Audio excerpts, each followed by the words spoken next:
Okay, so it's my pleasure to introduce our next speaker, Dr. Andrew Loblaw. Dr. Andrew is a radiation oncologist and physician scientist and professor at the University of Toronto, serving as site group co-leader for GU Oncology at Sunnybrook Health Sciences Center. Dr. Loblaw trained in radiation oncology at the University of Toronto while completing master's in clinical epidemiology through the clinician investigator program, and his clinical and research focus is on improving outcomes for men with prostate cancer, IGRT, clinical trial design, and evidence-based guideline development. Dr. Loblaw has authored over 325 peer-reviewed papers and secured over 52 million Canadian dollars. I did the math. Which is like $0. A little bit above 30 million US dollars in grants, and is a fellow at ASCO. So thank you to the organizing committee for inviting me, and thanks for the kind introduction. It's been a really great series of talks, and there's going to be a lot of overlap with Cupid's talk from yesterday, and I was pleased to hear that because it means I'm not so crazy after all. So we're going to talk about, as AMSTRO moves forward, how can you work together to take all these great ideas, both from the technical point of view, and scale it up to changes that are meaningful to your patients in front of you, in your region, and ultimately globally. And so this is a bit of a different talk in terms of data. It's more conceptual idea. I do have some disclosures, a lot of AI. We talked about AI a lot today. So a lot of the images you see are AI generated as well. So that's Midjourney. And any of you who know Shankar Siva, he really inspired me to change my talks up a little bit, make them a little bit more interesting, and stop talking about the words, more about the pictures. So the first step that you need to do, or that's helpful, is actually understand the culture of your group and your team. And there's this old saying that organizational culture eats strategy for breakfast. You might say, I have this great idea. I know where I want to go. I know how I execute it. But if your team isn't on side and they don't buy into that vision, it's never going to get done, right? So you need, and at Sunnybrook, what we tried to cultivate and select for when we were building our team were people who are curious, people who didn't know the answers to all the questions, right? People said, I don't know. So I do prostate cancer. So you're going to hear a lot of prostate cancer data here, but we are a big brachytherapy center. And so there was questions that started to come up like, well, is there an alternative to brachytherapy? Can you give high dose per day external beam radiotherapy, which we now call SBRT? And it's really a respect for those questions and others asking those questions. So if someone is struggling with something, either personal or in work, do you understand or put down what you're doing to help them out? Do you have enough respect to hear what they're asking about and to work with them to understand that question? And that gets back to that support idea as well.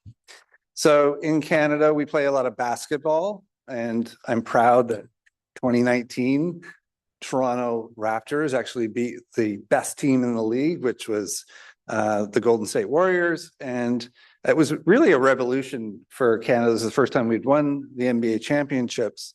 And the question that people often are asked was, why did this happen? And the reason I believe this happened is because we didn't have just one or two really good players and put the ball into those players' hands, because then you would just swarm those two players. We had a deep bench, if you will. And if you look at the numbers of players who had more than 10 points per game compared to the two teams, we had 50% more players that could hit 10 points per game. So if you had a guy who hurt himself, who was your star player, you just have another guy who would step into his place and do almost as well. And that same goes for like the shot density, if you will. So this is kind of our group. We have a large group of people in our organization. There's 32 radiation oncologists. 11 of them actually do GU cancers. This is the names of all the people. And you can see how each one has a different passion project. And so the idea is, if I'm interested in SBRT for the prostate, maybe my colleague's interested for SBRT for the oligomets. He puts patients on my trial, I put patients on his trial. We're all putting patients on one another's trials. Very different from other centers in Toronto that you may have heard of before, where it's kind of the golden apple model, which is there's the star and everyone is expected to support the star or the alpha male. We have a very distributed excellence model. And the second thing is once you've figured out your culture is you have to tap into why people do what they do.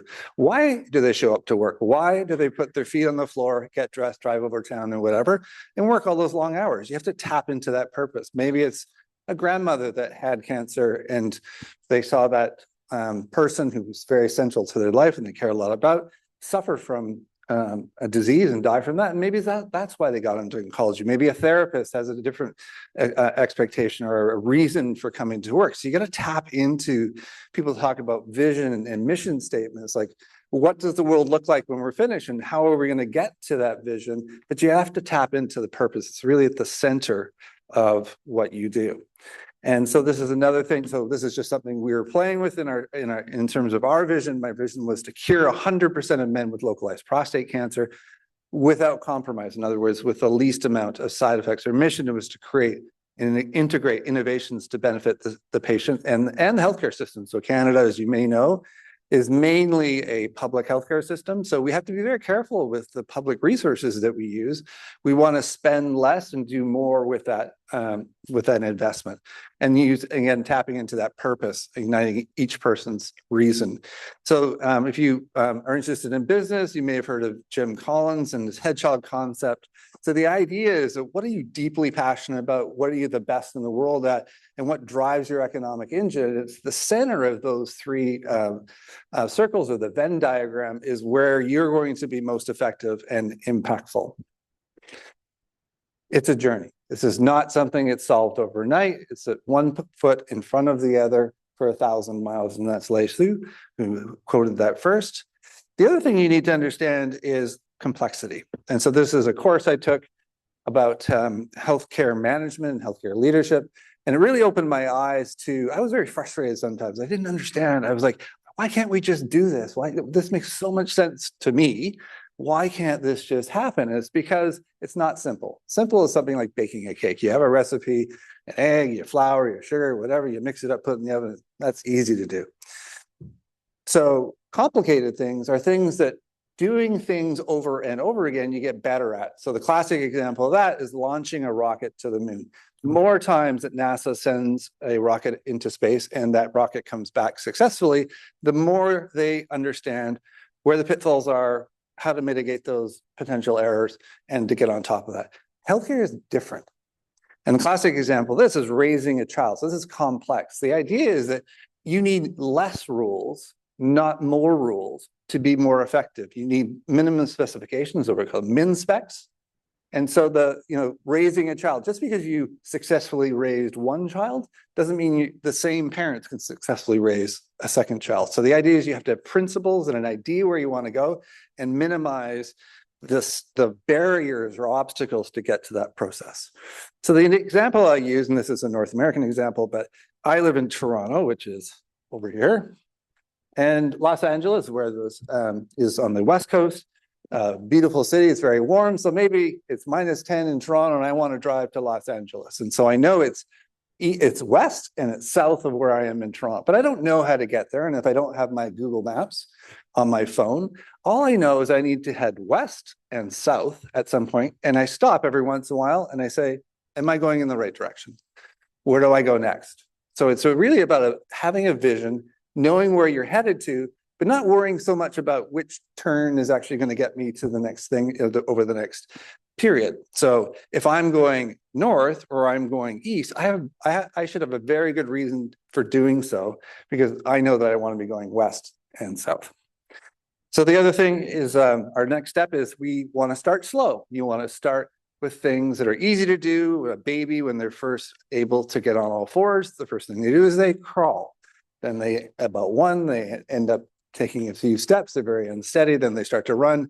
Then they drive you crazy. And then they start to fly out of the house, right? So we want to use that same paradigm in clinical trials. We want to start with small trials that are easy to achieve, that answer simple questions, and then build and scale those trials until you actually can change the world.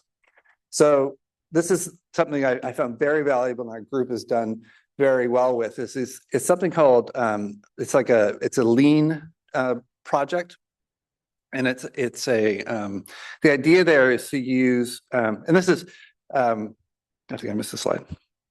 No, okay.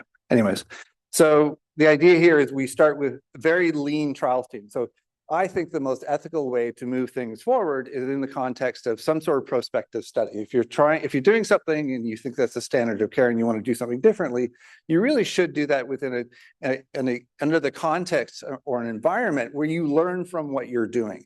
And so we've heard yesterday from Dr. Gucklenberg that clinical trials can be very expensive. I'm going to show you an example. It doesn't have to be expensive. You can still learn and move that ball forward, if you will.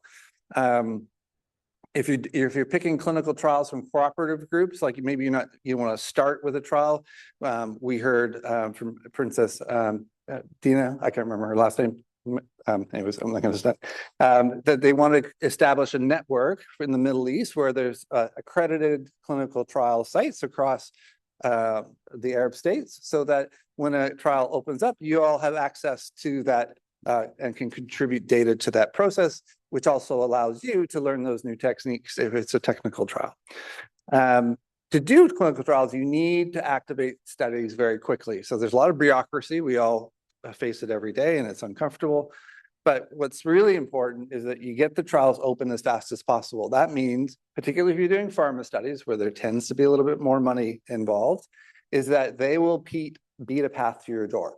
If you can get your trial, 90% of your trials open 90 days, they will be eating out of the palms of your hand, and then that allows you to build your war chest, which allows you to fund your internal studies. And one little simple part of that is if you're running a trials team and you have multiple studies that are going on, and there's more than one person on your trials team, have one person responsible for that entire trial, from the activation process to the management process to the opening and the management and follow-up of that patient. Don't have one person activating all of the studies and then handing it off another person to, get all the paperwork done, handing it off to a third person to actually recruit the patients. You want one person taking ownership of that entire study to make it successful. And this is what we did over the last 25 years. We started our own clinical trials database because it was too expensive. I started with an idea where I wanted to do an electronic quality of life questionnaire online. And we went to one of our trusted software partners and said, how much would it cost you to take the URTC quality of life questionnaire and put it on an internet link so the patient didn't have to fill out a piece of paper and then someone else didn't have to put that into a database? And their quote was $60,000. And I thought, $60,000, that's a lot of money. So I had this programmer who was working on this registry with me, and I said, Alex, can you do this for me? Like, how much would that cost? He's like, it's about 2 weeks. So for Alex, that was $2,000. So we started with a $2,000 quality of life questionnaire, and we built it into what you see there today. 46 prospective trials we've done and run over the last 25 years, including randomized studies, which then went on to cooperative group phase 3 studies. And this gives you some of the examples of our accrual rates. So there's 11 different tumor sites that do clinical trials. In GU, there's actually 3 different sites, and the blue is actually data from our site. You can see that we eclipse everybody in the center, including the other GU groups.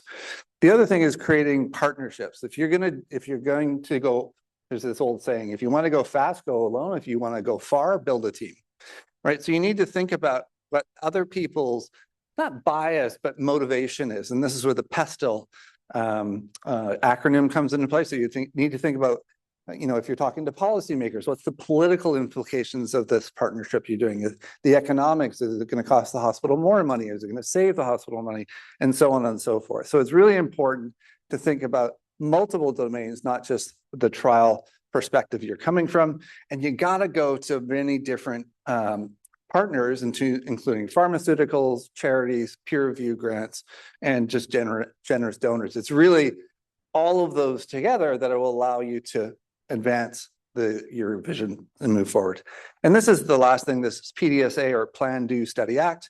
These are small 30-patient study generally, where you ask a simple question and then you move, You execute the trial, you actually analyze the data, you figure out what you've learned, and then you move that to the next level. So the idea is you're rolling this ball up the hill, and eventually the trials and the successful trials end up being bigger and bigger and bigger, and ultimately land on phase 3.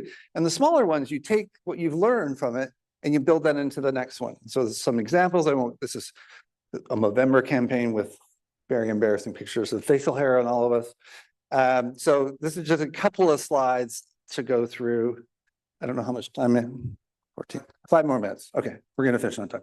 Okay, so when I started 25 years ago, radiotherapy to the prostate wasn't very good. So 50% of patients failed at 5 years, and we wanted to make that better. So we started on this journey. We started from just shortly after I started, we were giving 39 fractions of radiotherapy, and then we systematically moved down a hypofractionation regimen. In other words, higher doses a day of radiotherapy, whether that was using brachytherapy as the mechanism of delivery, or whether it was an external beam, or a combination of both.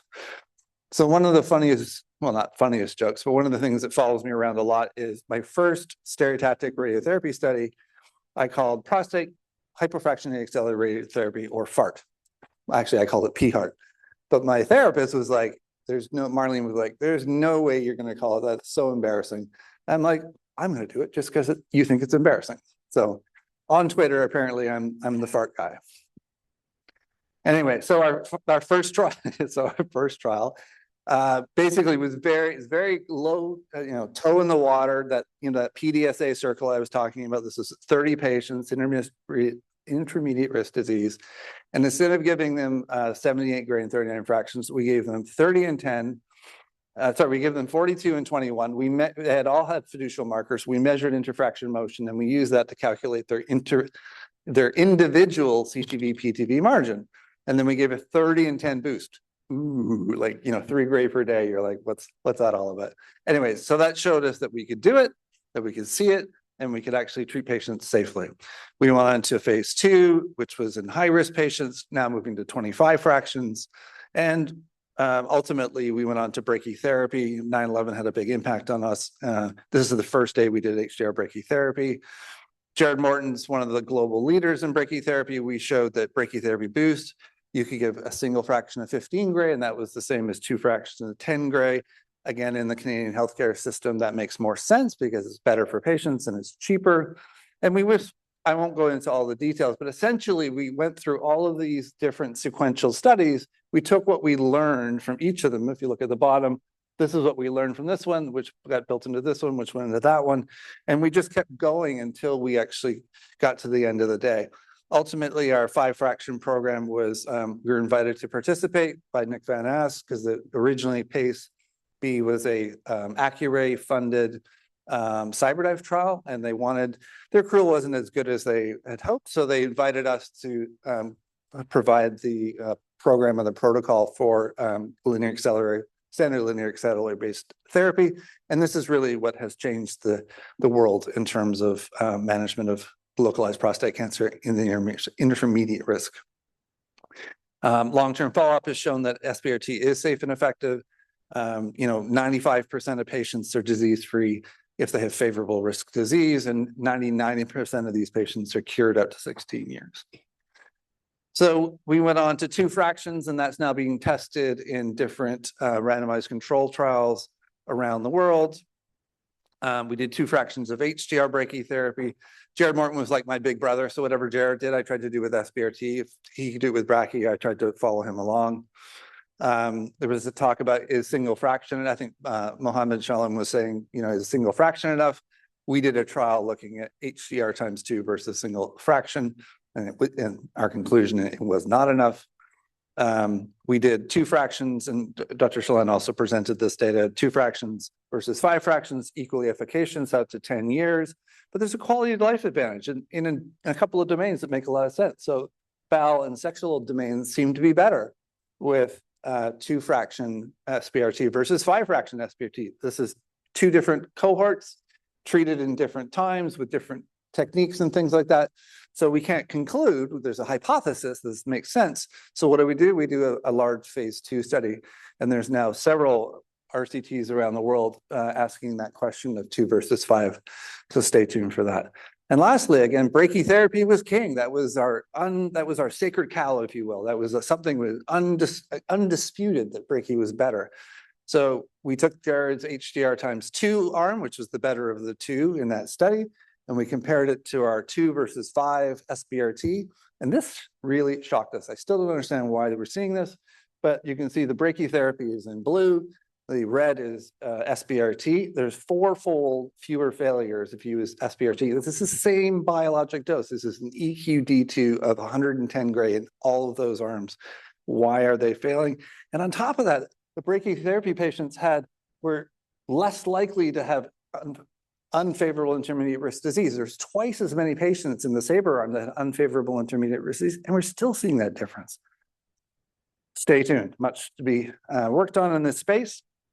But I just want to end with this. This is the philosophy and the journey that we've taken. I just wanted to kind of impart on you. You guys are starting on the same journey. So learn what's worked with us, or worked well for us, throw away the stuff that hasn't worked, our micro fails. There's an old saying, it's you can have a safe fail environment, or you can have a fail safe environment. You want to create an environment where you're asking the questions, you're taking the risks, and you're not punishing people for, a trial that doesn't work out isn't unsuccessful, because you're learning everything from that experience. So create a safe fail environment. But this is our journey. 25 years, went from 50% failure down to 5% failure. And you guys can do that too, with every different tumor site and every different questioner, or whether it's about technical quality, imaging studies, radiomics, ctDNA, or anything like that. But you got to do it in a structured and organized manner. So I think clinical trials can ignite your team's passion. Everyone who is on my team feels so wonderful. They love the fact they're moving the needle on these patients' journey. It's going to help your team achieve its vision. Everyone's going to work closer together. Your camaraderie around the team is going to be so much better. It's really critical to figure out where you want to go, because you can't head in a direction if you don't know where you're going to go. You have to steer the ship in the right direction. You have to create and manage a very efficient trials process. If it takes you a year and a half to open a study, no one's going to come to you. So you need to really get that done quickly. Partner for success, and you'll change the world. Anyways, thank you for your time, and I'm 1 minute over. Thank you, Sean, for having a little bit extra for me.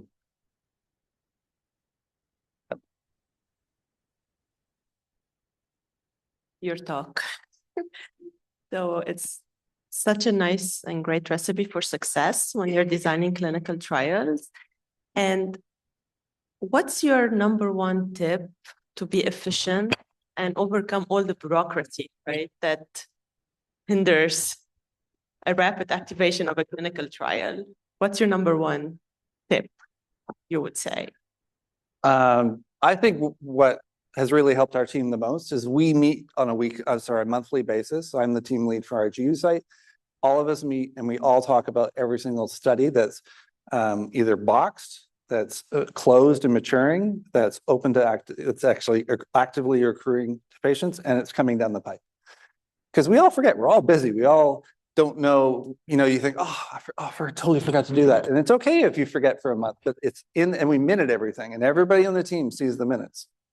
And so it's really about, I got to talk to finance because, the budget for this one doesn't seem right. And it's just this little reminder. So the ball doesn't get dropped. No one's hiding, the dirt under the carpet, or, some empty bottles under the closet. So I think for me, that's been the really important.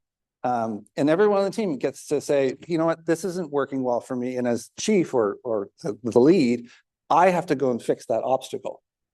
The people who are doing their job, they're the professionals. They are the ones who know their business the best. But sometimes there's a block from an administrative point of view, and the chief has to set.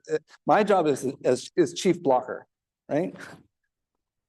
It's like the COO and the chief obstruction officer, or obstruction removing officer. So.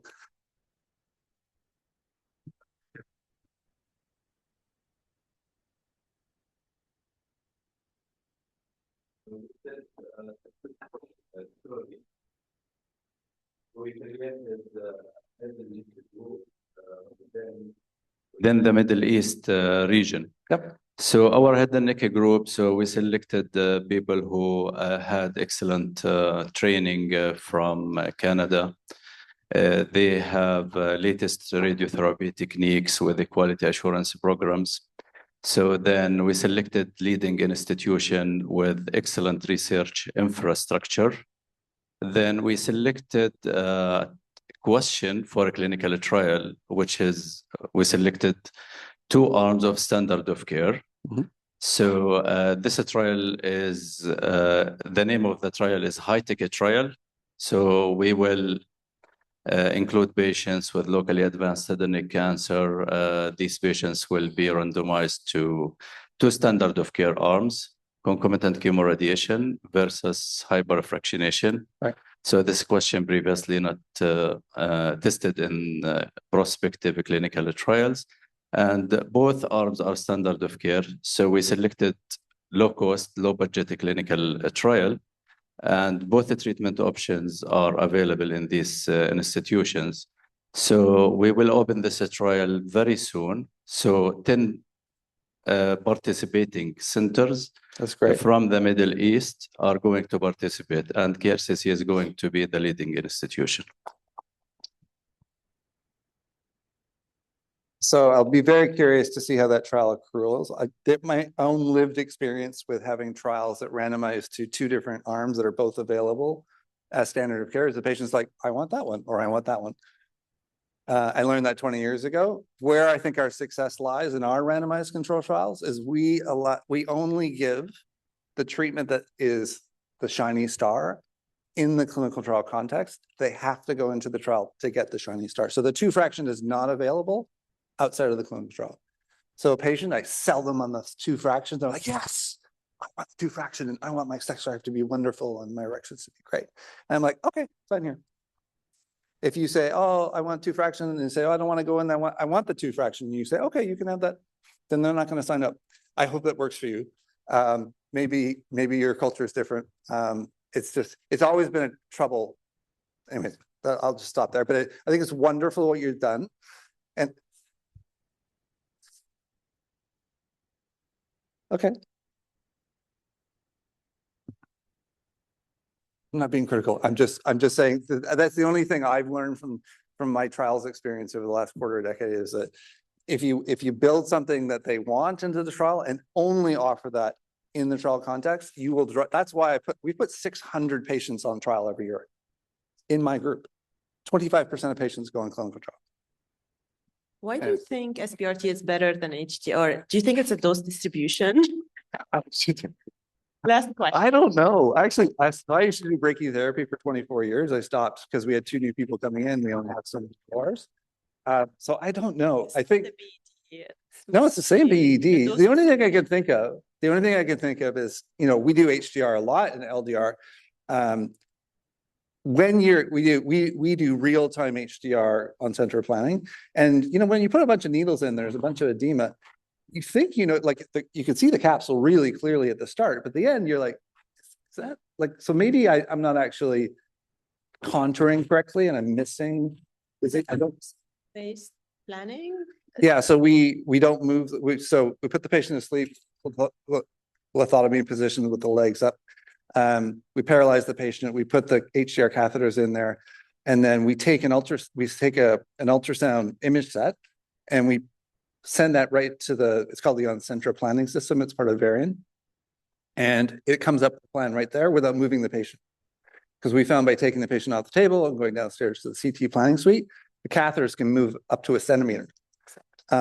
When you do it in real time, they move less than 1 millimeter.